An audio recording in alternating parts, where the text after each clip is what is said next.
What's up, everybody? Welcome on in to the Slate, a special Thursday edition, which means it's the sports edition. Adam Kaufman, Gary and Thorne, Jeff Ulrich. We also have, of course, behind the scenes, Eamon and Daniel, our guys who make this possible. Not unlike all of you, because if you weren't here, we wouldn't be either. So reach out if you need anything, if you have any questions, concerns, thoughts, criticisms, whatever, we can take it. You can find us on Twitch, Twitter, or YouTube, as hopefully you are right now. Guys, Thursday night football as we get ready to kick off a new week in the NFL. Maybe by the end, we'll mix in a little bit of baseball free agency, some NBA plays tonight with just a few games on the docket. And of course, there's a lot going on in the NHL as well. It's why we like this Thursday show. We can bounce around. Gary and Jeff, how are you? Doing great. Doing good. Good. Great. All right, let's start with football though, because that's where it's at. Even when it's kind of a crummy game, as on paper this one certainly is, Atlanta and Carolina, there's not going to be a whole lot of primetime excitement surrounding this one. There's no like superstar on either team in this game. Like your most expensive play by a wide margin is Cordero Patterson. So feel how you want about that. What is the approach, Gary, in going into this thing? Obviously, when it comes to lineup building and chasing big cash on DraftKings, or of course the DraftKings Sportsbook? Well, I mean, I'll first say I kind of want to defend this game. I'm Okay. actually sort of excited to watch this game. I mean, look, if anyone reads my showdown breakdown every single week, I pull no punches with how awful Thursday night NFL scheduling tends to be. But that was a really fun game we got 11 days ago. I'm kind of excited to see these two teams rematch, even as probably meaningless as it is in the grand scheme of things. Although I guess the Falcons are technically leading that division. Yeah, like you said, it's a very strange slate to have a ton of confidence in a particular captain. I mean, generally speaking, when you have these showdown slates, there's a quarterback who is just such a dual threat option that you cannot ignore him. There's a wide receiver that tends to hover around a 30% target share and is just an absolute monster. There's an amazing running back who gets 20 to 25 touches per game. We don't really have that necessarily tonight. I will say, I think Cordero Patterson is justified in being the most expensive player on this slate, if not only for the matchup, which is amazing against the Panthers defense that has struggled to stop the run all season long, but, was limited in week 9. But I think part of that was him coming back from the IR. And part of that was this coaching staff and Arthur Smith realizing like, hey, we've got a short week heading into week 10. So I think you're going to see him go up from his 39% snap share in last week's game against the Chargers, probably more towards that like 55 to 60% share that he was getting prior to the injury, which again, in a matchup like this, considering he's going to have the goal line work, is probably enough to be considered a captain. But I think my favorite captain is PJ Walker. And I just think he's in such an interesting spot on this particular slate because, the natural inclination, sometimes is to just get both quarterbacks into a lineup because generally speaking, they have the highest combination of ceiling and floor. Sure. People are, want to use quarterbacks on a showdown slate. That's just kind of how this works. I think there could be a little bit of ownership opportunity here just because people are probably a little afraid that PJ Walker is going to get benched in this game. That's on the table. That's definitely something that could happen. But this is just such a good matchup. And it's not just about the fact that he threw for 317 yards the last time he faced the Falcons. It's that right now, Atlanta's the only team in football allowing 300 passing yards per game to opposing quarterbacks. Like, they make everyone look good, not just PJ Walker. So I think Walker plays this whole game. And if that's going to happen, he's automatically viable with a pulse against a Falcons defense that has just been pitiful against quarterbacks this season. We're looking at, or we were just showing you some of the numbers, that game, that shootout, a combined, 71 points between Atlanta and Carolina last time they matched up, the 20 plus fantasy points for Walker. As Gary had outlined, he passed for 317, a touchdown and a pick. He ran for 20 as well. And yet when I look at some of the projections here tonight, Jeff, and this goes back to a little bit of what Gary was saying in terms of, is Walker actually going to make it through this game? Because the possibility of Baker Mayfield taking over is a real one. Marcus Mariota is the most popular projected play, not only in terms of number of points at about 17, but ownership as well in about 67% of lineups, which includes 14% at the captain spot. Then you have guys like DJ Moore, you have Cordero Patterson, Deonta Foreman. All these guys are your most popular captains at like 10% of lineups or more. Walker is not to be found here. Does he almost become something of a sneaky play despite, recent history? I mean, when we're talking about viable captains, he's definitely in the pool, right? I mean, he's a quarterback in this game. So, and I think that the threat of Baker Mayfield and just Walker, and when you throw for 17 yards in a start in the NFL, like you're not going to have very many fans the next week, right? So I don't even know. He has 17. I think it's like 9 or something. 9 apparently. Yeah, 9. I'm giving him more credit than he deserved at 17. So yeah. It's, like when that happens, I mean, like the next game, no one's going to be on your fan club. So yeah, no, I mean, he's viable though. I mean, he's starting quarterback. Atlanta has been, I mean, their secondary, AJ Terrell's still out. I mean, it's like, he wasn't that good to begin with. So there's, it's still got DJ Moore on the field. Terrace Marshall Jr. has started to take a step up. There's could bounce back. These teams combined for 60 points in their last game. So I would definitely mix Walker into my captain pool. Like there's no question. I still think Mariota is the strongest play. I think that this game will be different from the first time they met. I think that Atlanta probably there's a good chance Atlanta comes out and just dominates this game on the ground. And, again, like probably give up some yards as well, but Carolina being a bad red zone team and Atlanta having seen their offense a few weeks ago probably puts up a bit better I would just stand on the defensive side of the ball, and then Atlanta just runs it. And that makes Marcus Mariota just uber valuable because I think he'll have designed runs, he'll have scrambles. And, if he does take one in along the goal line, man, like you're set. So my worry with Patterson, and Gary kind of alluded to this, he's got competition. Like Mariota will do designed runs. Tyler Algier averaged 9.9 yards per carry last week. He's getting touches. I mean, in the middle of the field, he's going to chew up a lot of yards. Patterson is definitely the red zone back for them. I think that's one thing that we kind of found out last week. They're going to use him there, and that makes sense. But you're paying a premium for a guy who's not really an every down back. I think Mariota is by far the best captain, but like Walker is a viable captain. And with the low sentiment, you should be like working him in if you're doing multiple lineups. Absolutely. So and we're showing you this right now, and let's stay on it for a second. Cordero Patterson at 17-7 as captain. Obviously, that is significant. Marcus Mariota and DJ Moore, though, in particular, are the guys that I want to focus on because they are, at least in terms of the projections, the most popular captains tonight at right around 13.5, 14% as we sit, a little under 3 hours away from game time right now. But Mariota at 15-3. Moore at 13-8. You could make the argument, being a quarterback, that Mariota is more of the floor play. He's going to obviously be incredibly popular. Moore is maybe more of a ceiling play because, a receiver could certainly go off. But given that price differential between these two and the equal popularity that is projected, which one do you think gives you the ability to build out the better lineup, Darian? I mean, it's probably Moore just from the price perspective. Savings on this slate. This isn't one of the slates we've had recently where there's like, I don't want to say people are lining up to use someone who's at the bare minimum $200 in a flex spot, but there have been opportunities lately, whether it's a Deshaun Jackson this past Monday or, various other examples we've had recently where you can kind of just plug and play this cheap receiver and hope like, please just catch a pass and you'll make it all worth it. Mm-hmm. I don't really know if there's that guy tonight. I think this is going to be a more like, it's awful fundamental sort of build. So Moore at least gives you more money to work with.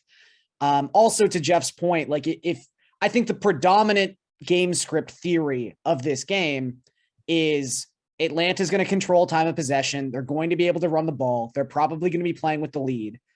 That forces the Panthers into passing situations. And that would be very advantageous for Moore. Atlanta's missing their top cornerback. Like this all really lines up well for DJ Moore, I think. I would say he is definitely someone you could consider as captain. And I would have one more person I would think about as a captain. And I know this name is like it hurts a lot of fantasy owners in season long this year. I understand that there's some resentment attached. When you just look statistically at Kyle Pitts' last 3 games, he's still the number one option on this team. The problem in general is the Falcons just don't pass. They are 31st in the league in pass rate. They are 30th in the league in pass attempts per game. But in Pitt's last 3 games, his target share has been 36%, 27%, 30%. He ended that game against Los Angeles. And again, you don't get fantasy points for potential. I understand that. 59% air yard share in that game against the Chargers. If he can convert even half of that into tangible yardage, he's a monster. And in theory, he should be the red zone threat on this team. So again, I know there's some hard feelings with Pitts right now. I know he's one of the most inconsistent DFS plays on the board, but I do think it settles me somewhat that his best game of the season happened to come against Carolina 11 days ago. Like, I think there's a path here, and he's just so ridiculously underpriced. Like, again, if I just said there is a receiving option on a team that is getting 30% of the target share across the last 3 weeks, and if I was doing pricing, I'd say, okay, he's probably like 8.5 to 9K, because that's usually where that level of player falls in. Pitts is $7,000 tonight. Like, he's underpriced. Maybe he still stinks and he's going to make everyone mad who uses him. But just looking at this, like, analytically, he is underpriced tonight by a pretty wide margin. Jeff, you agree? Yeah, I mean, I don't think there's actually that much difference between him and DJ Moore, like in terms of like, variance. I mean, they're both kind of project with similar team target shares, similar air yards, and they've been frustratingly inconsistent. I mean, Moore is still attached to PJ Walker, right? So, and there's some more targets popping up in Carolina, like Terrace Marshall Jr. I think is kind of had a better connection. They're moving. He's obviously doesn't have like maybe the downfield threat, but he's fast.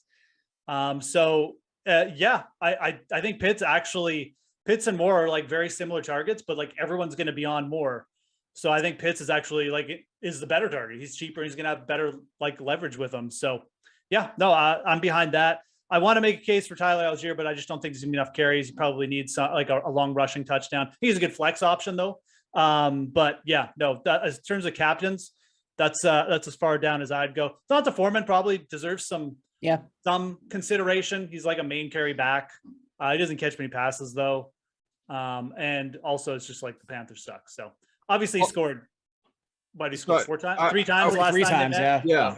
I was going to ask you about that. Let's keep going with Deonta Foreman and also obviously Chuba Hubbard. We don't know officially that Hubbard is playing, but the signs seem to be pointing in that direction. And I don't know how much one is going to impact the other. Obviously when McCaffrey was traded away, everybody went crazy that first week of trying to pick up both those guys for their season long teams and who's going to get the lion's share of the load, and Hubbard was the guy, and then he gets hurt, and Foreman finishes strong, and they end up both having huge games. Hubbard misses time. Foreman has continued to play very, very well, and now Hubbard comes back, and you say, all right, well, how's the timeshare, how's the workload going to be broken up again? Where when you're chasing big money, obviously in these DFS contests, it becomes sort of a giant gamble, a question mark of which guy do I lean on, or do I build a lineup that has both these guys? And you figure at least, wherever the yards are coming from, I'm getting them, but maybe I'm not, getting the receiving yards because I don't have room for these two guys as well as more or something like that. So Jeff, how are you sort of gauging what direction to go in with these two? I think it's a good opportunity to actually like fade Foreman and go with Hubbard. He was the starter last time out. And the other thing, like with Foreman, I don't know if it's by design or if it's just because he sucks as a receiver, but like he just doesn't he just hasn't really transpired into much. We've seen Hubbard actually take pretty big shares of targets and stuff like that. Not necessarily this year, but like in past years when he was filling in. So he's also the guy that the team drafted. I think that always counts for something, that if he's healthy, they're going to get him worked in. Like Foreman is just the hired hand here. He's probably gone after this season, and he's obviously trying to get himself a job. But like Hubbard is the team's draft pick. I mean, he's not their future, but he's what they have invested. So I think it's a great opportunity to take advantage of that red Q tag, which will draw lower sentiment on Hubbard, and then go and then just fade Donta Foreman here, who again, has been more of just like he needs those carries and isn't going to get there in the passing game anyways. So with the news still being unofficial as to whether he's playing or not, so this could change, but ownership projections right now, Foreman in about 48% of lineups, so basically half of lineups, and captain about 10%, by the way, and Hubbard at about a third of lineups right now, captain in 6%. Their point projections have Foreman at about 12 and change, Hubbard at about 9. So Gary, and I guess same to you, what direction do you lean on with these two guys? Yeah, I mean, it is tough. You consider that Buccaneers game where they were both active right after the McCaffrey trade. Hubbard started. I would say Foreman was probably the more effective of the two. I mean, Hubbard, I don't want to ever say like a 17-yard touchdown run is just luck, but that was set up literally the play prior by a 55-yard run by Foreman or whatever it was. So sequencing really helped Hubbard in that game. Foreman's obviously just through the fact that Hubbard was unavailable and the Panthers only had the one running back. He's really the only one of these guys we've seen have a true bell cow workload so far this season. So I would still think Foreman probably gets more carries in this game. I think Jeff's completely right. If there is a running back who becomes involved in the passing attack, it's definitely Hubbard. And again, if you're building your lineup around, like let's say you have Cordero Patterson in the captain spot, I think in terms of that particular build, you're someone who should probably gravitate more towards Hubbard. One, because he's cheaper, and that's the most expensive captain on the board. But two, if Patterson's reaching his ceiling, which is scoring a couple red zone touchdowns, that means the Falcons are winning. That means the Panthers have their passing attack in, which means Hubbard is probably on the field more than Foreman. So I would say neither of these two guys are going to be a captain for me. They're both complementary pieces, and I think you have to complement them in that particular game script that you are building around. I would even say there's a scenario where neither of these guys are overly great because again, the Panthers offense is bad, generally speaking. And this game could just get so out of hand that they're not passing the football at all. So, or excuse me, running the football at all. So there's scenarios I would say that if you're someone, who's building multiple lineups here, I wouldn't include either. Yep. Yeah, I'd definitely be down with that.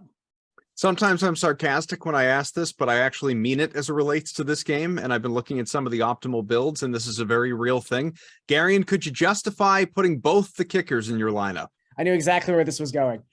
Tough spot for kickers, this particular matchup, on one side more than the other, I guess. Yeah, I mean, look, there's the chance here that this is a very high scoring game. I mean, you have two of the worst defenses in the league by DVOA. So I think movement between the 20s is going to be pretty easy. Jeff brought up earlier, the Panthers have one of the worst red zone offenses in all of football. That is very true. Could we just see a lot of long 50, 60-yard drives that stall out, ending in field goals? Yeah, I would actually say this is the type of slate. This is the type of team matchup that I could see kickers being a decent choice. I'm always pretty cautious about putting both kickers into a lineup. I just think you're really limiting your upside with that kind of build. But if you got to use a kicker just because there are no obvious value plays on this slate below 4K, I could get on board with that tonight. Jeff? Yeah, no, I mean, the setup is kind of perfect for it because of I mean, that like Gary just said it. I mean, like the defenses allow yards. It's going to be pretty easy for these teams to move the ball, or it should be at least easy for Atlanta or something.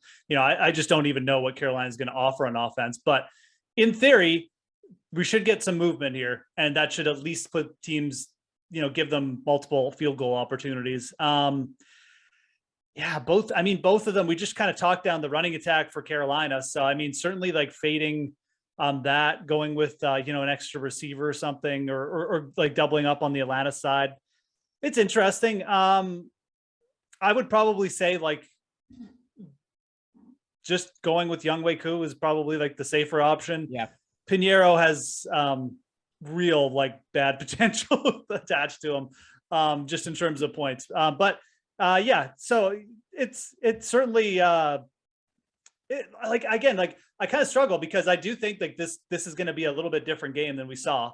And there's definitely way more scenarios where you're getting like a 20 17 game, we get like 3 field goals on each side or something like that. And so yeah, it's viable. But you also have Chenault down there. The Kadar Hodge down there too. Mm-hmm. So there's a little bit of offense that you could go with. I would probably say going with both is a little thin. So I'm looking at, Gary, and you just alluded to this, that there aren't really any good value plays under 4K. And in terms of viable plays under 4K, you could talk about, the Panthers DST is a little bit cheaper than the Falcons, for instance, which are up over 5K. The Panthers are 3,800. I would not play Panthers DST. I'm not saying you should. I'm not saying you should, but I'm looking at plays under 4K. There's that. There's Smith. There's Tremble.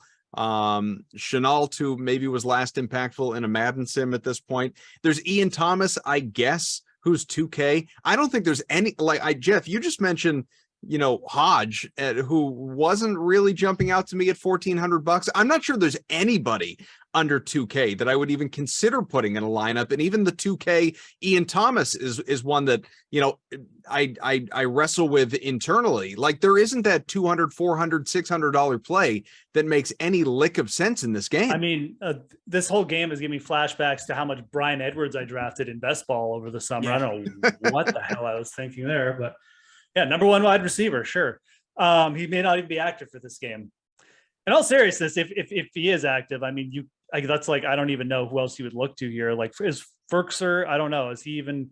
I guess Anthony Ferkser is like your min-price guy. Yeesh. With a whopping 3 receptions over his last 5 games. So, the backup tight end to Kyle Pitts, really make those Kyle Pitts owners mad by rostering Ferkser and getting the touchdown.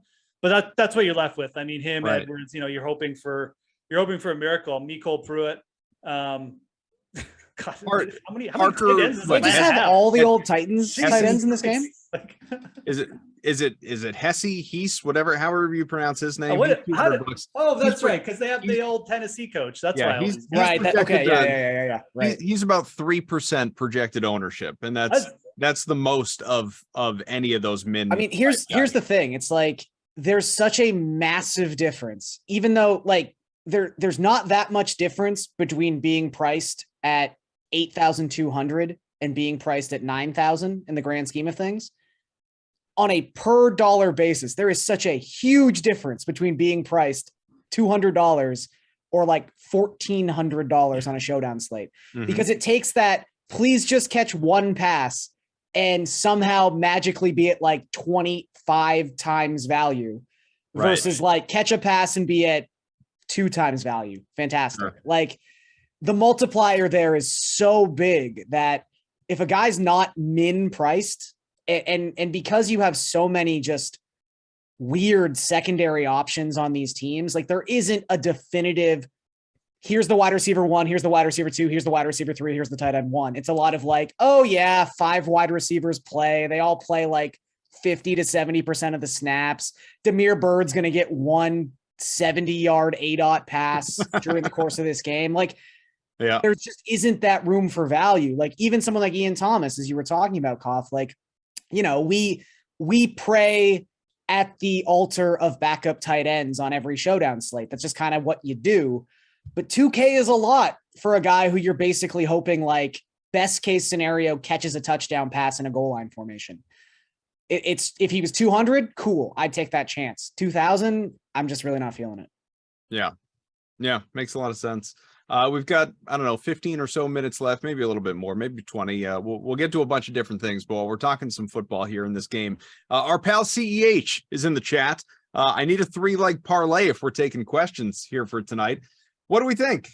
Falcons and Panthers. Atlanta is 3-point favorite on the road. Not a lot of offense expected in this game, which is why I had made reference to the defenses before. Even if you don't think highly of Carolina, there are some people that are certainly going to be streaming the Falcons in their fantasy leagues, season-long leagues here tonight. About 42 points, 41.5 right now in the DraftKings Sportsbook. Garion, what's the outlook? I like the over. Look, I just think these are 2 bad defenses. Atlanta's better, but being better than Carolina isn't exactly a high bar.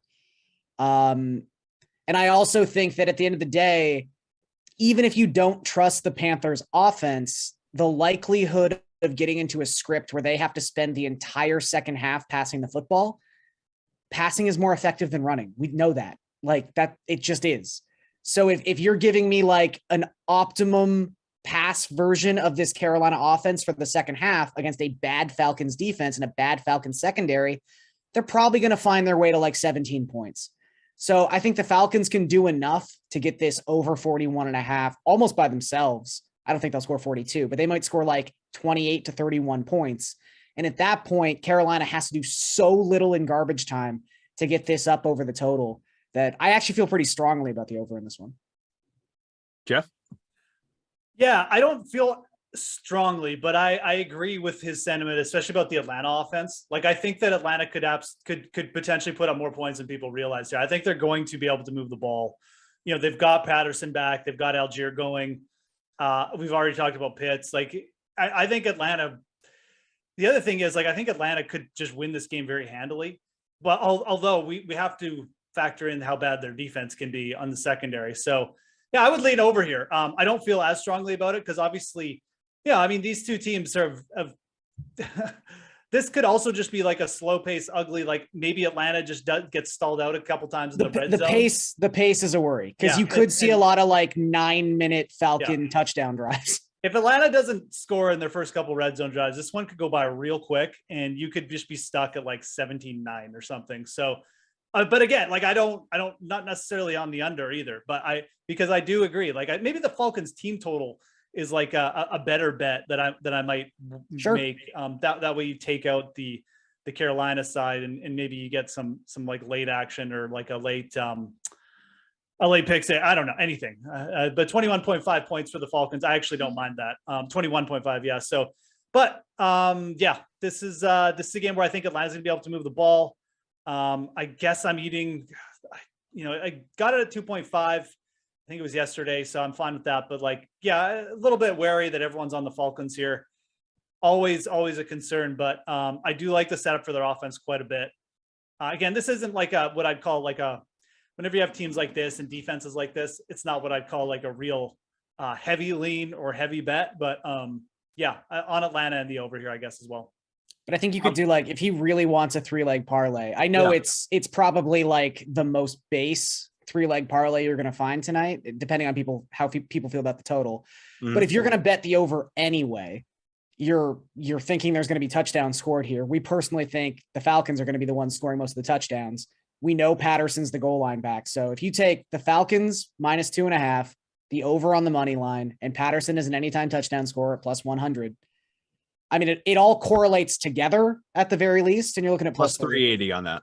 Yeah. Just for the people to know, CEH in particular anyway. Yeah, it's an interesting game, obviously, to look at, to consider, to think about. And there isn't I don't know what would surprise me. Like there isn't a whole lot, right? Like if Hubbard returns and has a big game, if Mariota goes nuts, if the Falcons DST has a solid night, if Drake London goes crazy, DJ He's pretty Moore, dead. Obviously. Yeah, He's I know. Pretty dead right now. Yeah, well, he's averaging about as many DraftKings points per snap the last 6 weeks as Equanimous St. Brown. Not great company to keep. No, look at this. I'm just pulling up the game log here. What's his 6 straight games that he's below 8 points? Yeah. And look, that's not all on him. He's in an offense that doesn't want to pass. Yeah. It's the quarterback who doesn't want to throw to the outside. Although that being said, in 3 of these games, he's had at least 7 targets. Yeah, not if you watch Marcus Mariota throw outside the numbers, I wonder how many of those are catchable targets. I need 14 targets a game to be relevant. It's fair. It's fair. Well, hopefully, obviously, Walker doesn't end up getting benched. Although I do wonder, while we're talking about this, what's Baker Mayfield's projected ownership? Just for people that might be, anticipating. That is a dangerous path to go down. Yeah, it's and right now it's only 0.1. It's not much. And the funny thing is, like, it's the dart throw. The people who do this, and I know there's like a couple people on Twitter we joke about who do it every single week, but like, the people who do this, you're actually hoping, like Baker Mayfield in week 9, is the platonic ideal of what you're hoping happens. Like he gets a whole half, they're down 5 scores. It's against prevent defense the entire time. And like, I don't even know how many DraftKings points did Baker Mayfield score last week? Happy to tell you. 15? 14.2. So the best case scenario where he got 20 attempts, he got a full half against prevent. He still only scored 14 points. That's the big fault in this honestly, this stupid backup thing that people sometimes try to get wrapped around. Yeah. Even if your backup comes in, there's no $9,600, by the way. He's factoring into the winning lineup. Like we've seen it happen before, and everyone's like, the backup's in, the one guy who played it, but then he scores like 3 points and it doesn't matter anyways. So I don't know why people even think it's a thing. Like it's not even, you can't. I'm sure he's going to come in like the second quarter now that I've said this and score like 25 points. But he's, like it's going to be PJ Walker's going to take one drive and then Baker Mayfield is going to come in. But whatever. This is like, I think what was it 3 weeks ago? We were talking about Taysom Hill and I was like, well, the thing that Taysom Hill never does anymore is catch a pass. And then he caught a touchdown pass in the first quarter. I was like, yeah, sure. Right. Yeah. Of course. All right. In the last 10 minutes or so that we have, let's bounce around, do some different things here. And looking at the DraftKings Sportsbook, NBA. Let's, if Gary, and I think you mentioned that you might have a couple of plays for tonight. It's a light slate, obviously, and one that I really like too, guys, because all these games start right about the same time. So in terms of building out lineups, this does not affect, sportsbook, obviously, but building out lineups, you don't have to do the every half hour and looking for injury news between like 7 o'clock and 10 o'clock. And where do you got other things to think about. I am happy to not late swap tonight is what I'm telling you. By 8 o'clock, whatever happens is pretty much where it's at. And I'm into that. So, and I think I just saw a notification. Yeah. Kristaps Porzingis is not going to play tonight. I was going to say. So that wound up just happening here for Washington. So what are you thinking here tonight? Well, I'd now be curious to see if this total moves, although injuries don't usually affect the total too much unless it's like a Damian Lillard. But we even saw that. Like Lillard was expected to play tonight. That total for Portland, New Orleans was 224. He's ruled out. It only moved 2 points. So I don't think it's going to move too much for Porzingis necessarily. But I really like the under in that Dallas-Washington game. Dallas is the slowest paced team in the NBA by a considerable margin. They basically just give the ball to Luka and let him dribble around in circles for as long as he wants because that's an effective offense. It is, but it's slow and it takes forever. They're also missing Christian Wood. We know the Wizards are now going to be without their 2 top scoring options in Bradley Beal and Kristaps Porzingis. I just don't know where the points are coming from tonight. Washington is also a relatively slow team. Maybe they speed up a little bit with no Porzingis. But we saw the Mavericks without Christian Wood on Wednesday because Wood's sort of the point forward on their second unit when Luka's not around. Like they don't really have anyone to man those units with Jalen Brunson now in New York. They only scored 87 points without Christian Wood. Like unless Luka goes crazy, this team is not scoring 110 points. So I just think that game goes pretty clearly under the number. And then I also like the under in Charlotte, Miami. You've got 2 teams that are in the bottom half of the league in pace. Charlotte, obviously dealing with a ton of injuries. Miami, an older team. They never are quick up and down the court. They might not have Tyler Hero tonight as well. Charlotte just by themselves, 3rd worst offensive rating in the NBA. They don't score points. Miami's a pretty good defensive team. I just feel like this game, if you play it 10 times, the under hits 8 times. To that effect, Charlotte's 6-1-1 to the under in their last 8 games. So I know it's no fun to root for unders, but maybe if you want to do a little under parlay for Southeastern Conference basketball, Mavericks Wizards under, Hornets Heat under. Our guy Daniel wants to know, Will Barton breakout night with Washington a little bit thin? What do we think? I mean, yeah, someone's got to take some shots. It might as well be Will Barton. I think Monte Morris could have a relatively big usage game, at least in comparison to what we normally see. Like that's going to be like Gafford's probably going to play like 25 minutes, and he's usually a pretty good like per minute DKFP producer. It's going to be ugly. I'll say that. But yeah, I think the secondary creators on that Washington team will definitely be asked to step up tonight.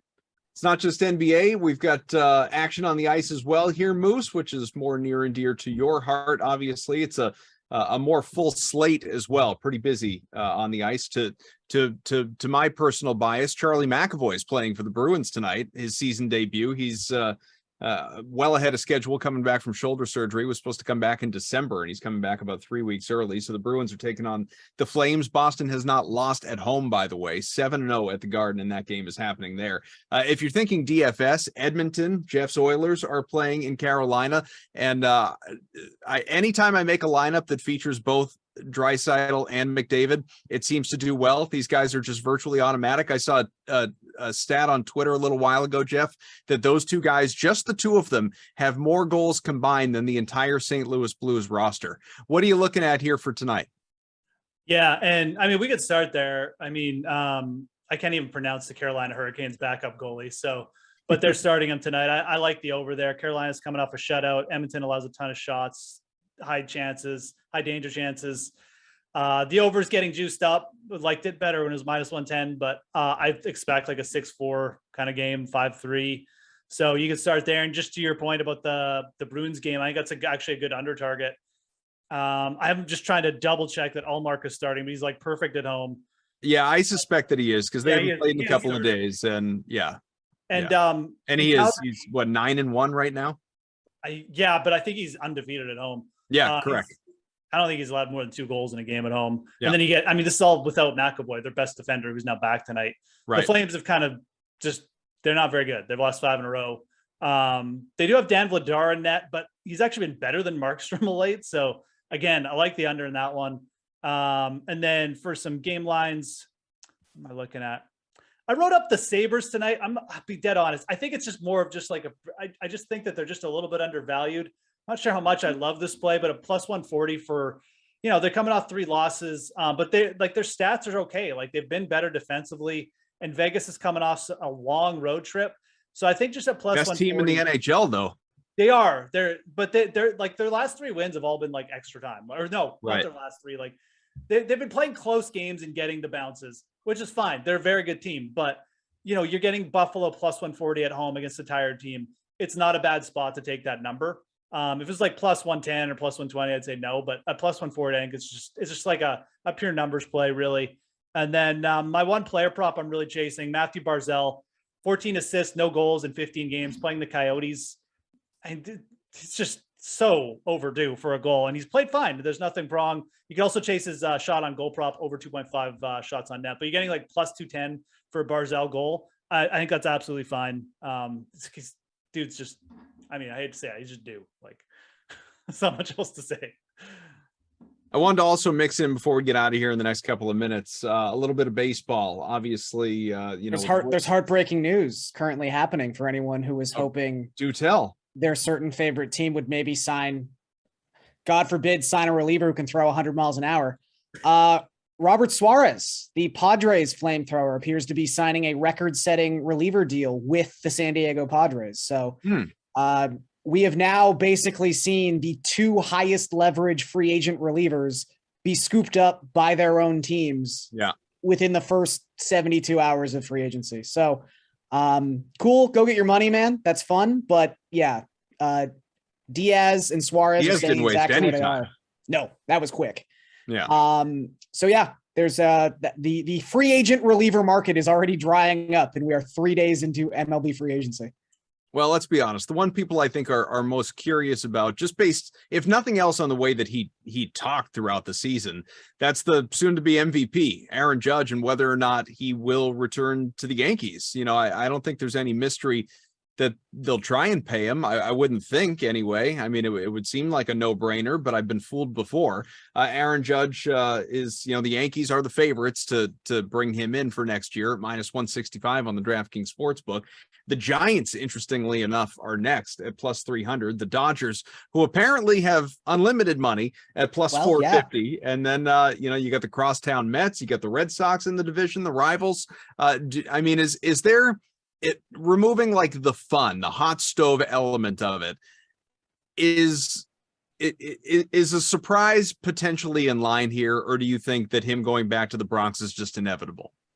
No, I think there's a real chance he could head somewhere else. To me, this is like a 2.5 horse race. I think at this point, just because of the unlimited resources both seemingly have, you have to put the Dodgers and you have to put the Mets into any conversation about a free agent. However, I mean, we just mentioned Edwin Diaz. The Mets just gave $100 million to their closer. If they want to re-sign Brandon Nimmo, who is a Boris client, it is going to be very expensive. And if they're going to sign, Jacob deGrom, that's going to be incredibly expensive. So I just don't know if the Mets have that type of money to bring, and maybe they don't bring back Brandon Nimmo like that. I think if they bring back Nimmo, that's a clear sign they're not going after Aaron Judge. Both play center field, but there's a lot of money they have to spend in-house already this offseason. So I really do think there's a chance that Aaron Judge just wants to go home and wants to play in California and wants to play for the San Francisco Giants.